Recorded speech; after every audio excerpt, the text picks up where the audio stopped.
Hi అండి. Welcome to my channel Bhagyalakshmi పచ్చ. ఎలా ఉన్నారు? బాగున్నారా? నేను కూడా చాలా బాగున్నాను. ఈరోజు బాగా మబ్బు పట్టింది. వర్షం పడేలా ఉంది. వర్షం పడింది అనుకోండి మాకు బాగా నష్టం జరిగిద్ది. మిరపకాయలు ఉన్నాయి కళ్ళం మీద. చాలా మిరపకాయలు ఉన్నాయి. వర్షం పడ్డదనుకోండి అవన్నీ పాడైపోతాయి. పట్టలు కప్పుకోవటం చాలా ఇబ్బందిగా ఉంటుంది. ఇప్పుడు వర్షం అనేది రైతులకి అంత అవసరం లేదు.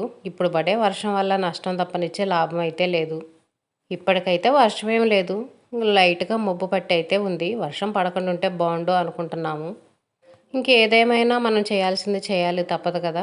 ఇంకా నవీన్ అయితే ఉదయం స్కూల్కి వెళ్ళిపోయాడు. వాడు స్కూల్కి వెళ్ళిన తర్వాత అంట్లయితే గడుగుతున్నాను. ఇంకా టిఫిన్ అయితే తినలేదు. ఇడ్లీలు కొన్ని ఉంటే హాట్ బాక్స్లో పెట్టాను. హాట్ బాక్స్లో పెట్టి ఇంకా టిఫిన్ చేసిన అంట్లు కూడా మొత్తం అన్నీ ఒకేసారి కడిగేస్తున్నా. ఇడ్లీ పాత్ర అయితే కడగట్లేదు. ఇడ్లీ పిండి మొత్తం అయిపోయిన తర్వాత ఇడ్లీ పాత్ర కడిగేయొచ్చులే అని. అంట్లు రుద్దబోయే ముందు కూడా చాలా పనులుంటాయండి. అన్నీ అంట్లు క్లీన్ చేసుకోవాలి కదా. పెరుగు గిన్నె, ఇడ్లీ వండామనుకోండి ఇడ్లీ ప్లేట్లు మెయిన్ ముందు. ఇడ్లీ ప్లేట్లు రుద్దబోయే ముందు ఇడ్లీ ప్లేట్లకు అంటుకున్న ఇడ్లీ ఉంటుంది కదా పిండి, అదంతా మొత్తం నీట్గా క్లీన్ చేసుకోవాలి. నీట్గా క్లీన్ చేసిన తర్వాత మనం వాటిని రుద్దుకోవాలి. లేదనుకోండి ఆ పిండి మొత్తం పీచుకు అంటుకుంటుంది, నీట్గా పోదు, అంతా మరకలుగా ఉంటుంది. అందుకని ముందు ఒక గరిటె కానీ స్పూన్ కానీ తీసుకొని ఆ ఇడ్లీ మొత్తం గీకేసి ఆ ప్లేట్లకి ఇడ్లీ అనేది లేకుండా నీట్గా కడిగేసుకోవాలి. అందుకే ఇడ్లీ ప్లేట్లు రుద్దటానికి కొంచెం టైం అనేది ఎక్కువే పట్టిద్ది. ఇడ్లీ వండిన రోజు కొంచెం అంట్లు కడగటానికి మనకి కష్టంగానే అనిపించిద్ది. అందులో ఇడ్లీ నేను 3 ప్లేట్లకే వేసాను. 3 ప్లేట్లకి వేస్తే మాకు సరిపోతాయి. నేనైతే ఇడ్లీ అంత ఎక్కువ ఇష్టంగా నేను తినను. ఏదో 2 ఇడ్లీ అలా తింటాను. నాకైతే అంత ఇష్టం ఉండదు. టిఫిన్ అనేది అంత ఎక్కువ ఇష్టంగా తినను. దోశలైనా సరే 2 దోశలు తింటాను. ఇడ్లీ అయినా 2, 3 ఇడ్లీ. అంతకంటే ఎక్కువ తిన్ను. నాకైతే అంత ఇష్టం అనిపించదు. ప్రతిరోజు తిని తిని బోర్ కొట్టినట్టు అనిపించిద్ది. ఒక్కో రోజైతే టిఫిన్ తినకుండా కొంచెం సద్దన్నం ఉందనుకోండి, ఆ అన్నమే తింటాను. కొంచెం పెరిగేసుకొని మజ్జిగ పోసుకొని తింటే ఈ ఎండాకాలం మంచిది కదా. ఇంకెక్కువ శాతం ఇప్పుడైతే అలా తింటున్నాను. సద్దన్నం లేదనుకోండి ఇంకా 1, 2 ఇడ్లీ అయితే తింటుంటాను. వాటర్ బాటిల్లో పాలు పోపించుకొని వస్తున్నాము. అందుకని ఇంకా వాటర్ బాటిల్ కూడా క్లీన్ చేస్తున్నాను. పాల బాటిల్ కదా, పాల బాటిల్ మాత్రం చాలా నీట్గా క్లీన్ చేసుకోవాలి. లేదనుకోండి ఇందులో మనం పాలు పోపించుకొస్తాం కదా, పాలు అనేవి విరిగిపోతాయి.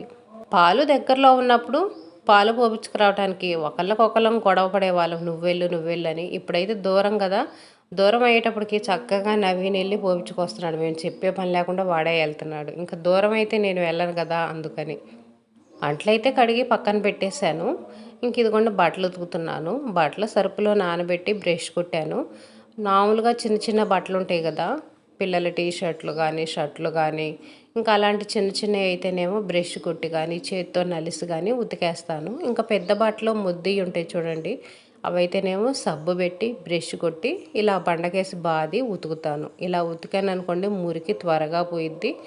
ఇంకా ఇలా ఉతికితే బట్టలు అనేవి నీట్గా ఉంటాయి అని అదొక సాటిస్ఫాక్షన్గా ఉంటుంది. అందుకని ఇలా బండకేసి బాదితేనే బట్టలు ఉతికిన ఫీలింగ్ అయితే వచ్చేసిద్ది. ఎంత బ్రష్ కొట్టినా సరే కొంచెం ముద్దుగా ఉన్న బట్టలు ఇలా బండకేసి బాధలేదనుకోండి మురికి పోలేదేమో అనిపించిద్ది. బట్టలు మొత్తం ఉతికిన తర్వాత సబ్బు కూడా కడిగేస్తాను. సబ్బు బ్రష్ వాటర్ పోసి కడిగి పక్కనైతే పెట్టేస్తాను. బ్రష్ అనేది కడగాలి. లేదనుకోండి బ్రష్ నిండా మన సబ్బు నురజ అనేది ఉంటుంది. అది లోపల ఇరుక్కొని పోయి బ్రష్ త్వరగా పాడైపోయిద్ది. అందుకని బట్టలు ఉతికిన వెంటనే బ్రష్ను కూడా నీట్గా కడగాలి, సబ్బును కూడా కడగాలి. ఇల్లు ఊడ్చి తొడవబోయే ముందు గ్యాస్ పొయ్యి అయితే క్లీన్ చేస్తున్నాను.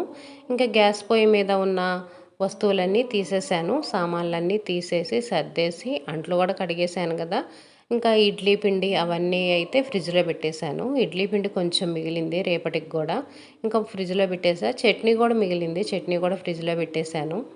ఇంకా గ్యాస్ కట్ట మీద ఉన్న డస్ట్ మొత్తం అయితే క్లాత్ తీసుకొని దులిపేశాను. దులిపేసి ఇంక ఇదిగోండి ఈ రూమ్లోకి వచ్చి అయితే మంచం దులుపుతున్నాను. ఈ రూమ్ అనేది నీట్గా కనిపించాలంటే బెడ్షీట్ అనేది చాలా నీట్గా ఉండాలి. దుమ్ము ధూళి లేకుండా, ముడతలు అనేవి లేకుండా బెడ్షీట్ నీట్గా ఉంటే ఈ రూమ్ కూడా చాలా నీట్గా కనిపించింది. కిటికీలు కర్టన్స్ అవి కూడా నీట్గా వేసుకోవాలి. కర్టన్స్ పక్కకు పోయినా సరే చూడటానికి అంత నీట్గా అనిపించవు. ముందు బెడ్షీట్ మీద ఉన్న దుమ్ము అయితే దులిపేశాను. దులిపేసి తర్వాత బెడ్షీట్కి లూజులు ఉంటాయి కదా, అవైతే లాగి సర్దేస్తున్నాను. బెడ్షీట్ లూజుగా ఉన్నా సరే చూడటానికి అంత నీట్గా అనిపించదు. బెడ్షీట్ అనేది నీట్గా పర్ఫెక్ట్గా ఇలా లూజ్ అనేది లేకుండా ఉండాలి. అప్పుడే చూడటానికి చాలా నీట్గా అనిపించింది. లూజులన్నీ సర్జ్ చేసుకోవాలి. సర్జ్ చేసుకొని నీట్గా వేసుకుంటే బెడ్షీట్ అనేది చాలా అందంగా ఉంటుంది. బెడ్షీట్ అందంగా ఉంటే రూమ్ కూడా చూడటానికి చాలా అందంగా ఉంటుంది. కర్టన్స్ అవన్నీ నీట్గా సర్దేశాను. టీవీ మీద ఉన్న బొమ్మలు అవన్నీ తుడిచి టీవీ అద్దాన్ని ఇంకా ఏమన్నా బయట వస్తువులు ఉంటాయి కదా, అవన్నీ అక్కడ వస్తువులు అక్కడ పెట్టేసి ఇంకా అవన్నీ అయితే నీట్గా అయితే సర్దేశాను. ఇల్లు ఊడ్చేటప్పుడు ప్రతిరోజు ఓన్లీ ఇల్లు ఊడవటమే కాకుండా కొన్ని కొన్ని ప్లేస్లు బూజు అనేది దులిపేసి దుమ్ము అనేది దులిపేసి నీట్గా ఊడుస్తూ ఉంటాను. అందుకనే పిల్లలు కానీ ఎవరన్నా కసువు ఊడ్చారంటే నాకు నచ్చదు. ఓన్లీ వాళ్ళు కింద బండ్ల వాటికే ఊడుస్తారు. ఇంకా కిటికీలు కానీ ఎక్కడ కానీ డస్ట్ అనేది దులపకుండా ఓన్లీ బండ్ల వాడికే ఊడుస్తారు. అందుకని పిల్లలు ఊడిస్తే నాకైతే నచ్చదు. అందుకనే నేనే కసువు ఊడుస్తాను. వాళ్ళ చేతేమో బండ్ల తుడిపిస్తాను. ఎంత రోజు ఊడ్చి తుడిచినా సరే డస్ట్ అనేది చాలా ఎక్కువ వచ్చింది. ఎందుకంటే మా ఇల్లు రోడ్డు పక్కన కదా, మట్టి టాటర్లు అవన్నీ తిరుగుతూ ఉంటాయి. అందుకని డస్ట్ అనేది మాకు చాలా ఎక్కువగా ఉంటుంది. అందులోనూ రోడ్డుకి అటువైపున కిటికీలు ఉన్నాయి. కిటికీలోంచి డస్ట్ అనేది వచ్చింది. చిన్న కిటికీ ఉంది పైన ఒకటి. ఇంకా పైన కిటికీకి ఏం అడ్డం పెట్టాం కదా, ఇంకా అందులోంచి డస్ట్ అనేది మామూలుగా రాదనుకోండి, చాలా దుమ్ము వచ్చింది. అంతా తెల్లగా ఉన్న దుమ్ము. ఈ దుమ్ము మొత్తం బయట రోడ్డు మీద దుమ్మే. వంటగది నుంచి స్టార్ట్ చేసి ఇల్లు మొత్తం అయితే నీట్గా ఊడుస్తాను. ఈరోజు బయట ఊడ్చి తొడవలేదు. ఎందుకంటే చల్లగానే ఉంది కదా, అంత ఎండగా అయితే లేదు. అందుకని ఇంక ఇల్లు మొత్తం ఒకేసారి తుడుద్దాంలే అని బయట అయితే తొడవలేదు. బాగా ఎండగా వచ్చిందనుకోండి, ఇంక అప్పుడైతే ఫస్ట్ బయట తుడిచి తర్వాత ఇంట్లో తుడుస్తాను. వంటగది తొడవబోయే ముందు గ్యాస్ పొయ్యి అయితే క్లీన్ చేస్తాను. గ్యాస్ పొయ్యి మీద కొన్ని నీళ్లు చల్లేసి క్లాత్ తీసుకొని నీట్గా తుడుస్తాను. మిక్సీ మీద ఏదైనా డస్ట్ ఉందనుకోండి, ఇంకా అదే క్లాత్ తోటి మిక్సీని కూడా తుడుస్తాను. తుడిచిన తర్వాత ఇంకా ఇల్లు అనేది బండ్లు అనేవి తుడుచుకుంటా వస్తాను. కింద బండ్ల మీద అడ్డంగా ఉన్నవి కూడా తీసి పక్కన పెట్టి వాటి కింద కూడా తుడుస్తాను. అలా తుడవలేదనుకోండి, ఆ క్యాన్లు మనం పక్కకు లాగినప్పుడు అక్కడ బండ్ల కలర్ అనేది వేరుగా ఉంటుంది. మనం తుడిచిన బండ్ల కలరు వేరుగా ఉంటుంది. అక్కడ తెల్లగా కనిపిస్తాయి, ఇవేమో బాగా నల్లగా నీట్గా కనిపిస్తాయి. అందుకని కింద కుర్చీలు కానీ ఇలా క్యాన్లు కానీ ఏవైనా సరే అడ్డం ఉండయి అనుకోండి, అవి తీసి పక్కన పెట్టి వాటి కింద కూడా నీట్గా తుడుస్తాను. ఇలా తుడిస్తేనే ఇల్లు అనేది నీట్గా ఉంటుంది. మనకు కూడా మంచి మోటివేషన్గా సాటిస్ఫాక్షన్గా అనిపించింది. ఇంకా గడపలు కూడా తుడుస్తానండి. ఇల్లు తుడిచేటప్పుడు బండ్ల తుడిచే కర్ర పెట్టే తుడుస్తాను. తుడవచ్చో తుడవకూడదో నాకైతే తెలియదు, కానీ నీట్గా ఉంటాయి అని చెప్పేసి నేను గడపలు కూడా ప్రతిరోజు ఇంక ఈ కర్ర పెట్టే తుడుస్తాను. వంటగది అయితే తుడవటం అయిపోయింది. తర్వాత ఇంక ఇదిగోండి ఈ గదిలోకి వచ్చేస్తాను. ఫస్ట్ మంచం కింద అయితే తుడుస్తాను. మంచం కింద నీట్గా తుడిచేసి ఇంకా తర్వాత ఇంకా మిగతా ప్లేస్ అంతా తుడుచుకుంటా వస్తాను. ఈ గదిలో కూడా కుర్చీలు ఉంటాయి. కుర్చీలు పక్కకు పెట్టేసి ఇంకా కుర్చీలు అవన్నీ నీట్గా తుడుస్తాను. మంచం కింద కూడా ఇంకేవోటి ఉంటాయి, బ్యాగులని పిల్లల బ్యాగులు అవి ఉంటాయి. ఇంకా అవి కూడా తీసి పక్కన పెట్టేసి నీట్గా అయితే తుడుస్తున్నాను. ఎక్కువ మరకలు జిడ్డు ఉండయి అనుకోండి, కొంచెం సరిపేసి సరుపు నీళ్ళతో తుడుస్తాను. బండలు మామూలుగా బాగానే ఉంటే ఉట్టి నార్మల్ వాటర్తోనే తుడుస్తాను. ప్రతిరోజు ఎంత నీట్గా తుడిచినా పిల్లలు ఉంటారు కదా, తింటా ఏవోటి వేస్తూ ఉంటారు, మరకలు వేస్తూ ఉంటారు. మళ్ళీ రేపటికల్లా ఏదా మామూలుగానే ఉంటుంది. కొంచెం డస్ట్ అనేది ఎక్కువగానే ఉంటుంది. పిల్లలు ఉన్నప్పుడు మాత్రం తప్పదు, ఇంకా వాళ్ళు ఏదో ఒకటి పడేస్తూ ఉంటారు. మా అబ్బాయి అయితే కొంచెం చిన్న ఏజే కదా, అంత పెద్ద ఏజ్ కాదు కదా, 6th క్లాసు వాడు కొంచెం డస్ట్ తినేటప్పుడు డస్ట్ అనేది కొంచెం పడతానే ఉంటుంది. ఇంకా తప్పదు కదా, పిల్లలు కదా, ఇంకా మనమే క్లీన్ చేసుకోవాలి. ఇదైతే సాయంత్రం చేనుకెళ్ళి వచ్చిన తర్వాత మిరపకాయలు ఏరుతున్నాం కదా, తాలుగాయలు ఏరుతున్నాం అని చెప్పాను కదా, తాలుగాయలకు వెళ్ళి వచ్చిన తర్వాత ఇంకా పుచ్చకాయ అయితే కట్ చేస్తున్నాను. పుచ్చకాయ అయితే చాకు పెట్టంగానే టాప్ అన్నట్టుగా కట్ అయిపోయిందండి. భయం వేసింది, ఏంటి ఇలాగ చాకు పెట్టి పెట్టగదలకే కట్ అయిందని. లోపల ఏమన్నా పాడైపోయిందేమో కుళ్ళిపోయిందేమో అని అనుకున్నాను.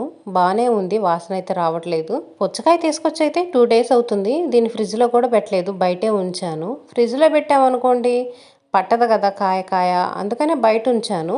ఇంకా ఈరోజు కట్ చేస్తుంటే చాకు పెట్టి కొంచెం కట్ చేశాను, ఇంకా టాప్ మంది. ఎలాగో పాడవలేదులేండి, బాగానే ఉంది. కాకపోతే టేస్ట్ అనేది అంత తీయగా అయితే అనిపించలేదు. ఫ్రిడ్జ్లో పెట్టుకొని చల్లగా తింటే టేస్ట్ బాగుంటుందేమో. బయటే ఉంచాను కదా, కొంచెం చల్లగా లేదు కదా, కొంచెం కాదులే చల్లగా లేదు అసలుకి. ఇంకా చల్లగా లేనప్పుడు తీపి అనేది అంతగా అనిపించదు కదా మనకి. కూలింగ్ లేకుండా నార్మల్గా తింటేనే మంచిది. కాకపోతే మనకు అలవాటయ్యి పుచ్చకాయ అనేది ఫ్రిడ్జ్లో పెట్టుకొని చల్లగా తింటుంటాం. మేమైతే మరీ అంత చల్లగా ఏం తినము. ఫ్రిడ్జ్లో నుంచి తీసి ఒక గంట సేపు బయట ఉంచి తింటాము. బయట పెట్టినా కానీ కొంచెం కూలింగ్ ఉంటుంది, కొంచెం చల్లగా ఉంటుంది కదా, అప్పుడు టేస్ట్ అనేది బాగుంటుంది. ఇది అసలు ఫ్రిడ్జ్లో పెట్టలేదు కదా, టేస్ట్ అయితే అంత నచ్చలేదు. టేస్ట్ ఎలాగున్నా కానీ పుచ్చకాయ హెల్త్కు మంచిది. ఎండాకాలంలో ఈ పుచ్చకాయలు తింటే చాలా మంచిది. అందులో పొలమేళ్ళొచ్చి ఇలాంటి పుచ్చకాయలు తిన్నామనుకోండి, అసలు మనకు వేడనేది చేయదు, హెల్త్కి కూడా చాలా మంచిది. ఇంట్లో ఉక్కపోతగా ఉందిలని చెప్పేసి ఇంకా నవీన్ నేనైతే ఇద్దరం బయట కూర్చున్నాము. బయట కూర్చుంటే బాగా చల్లటి గాలి, మబ్బు పట్టింది, వర్షం పడేలాగుంది. ఒక్కొక్క చుక్క అయితే రాలుతున్నాయి కూడా చినుకులు. ఇలాంటి వాతావరణంలో బయట ఇలా కూర్చుంటే మాత్రం భలే హ్యాపీగా ఉంటుంది. నవీన్‌కి పుచ్చకాయలంటే ఇష్టమే. వాడు పుచ్చకాయలే ఇష్టంగానే తింటాడు. ఫ్రూట్స్ కొంచెం పర్వాలేదు, ఇష్టంగానే తింటాడు.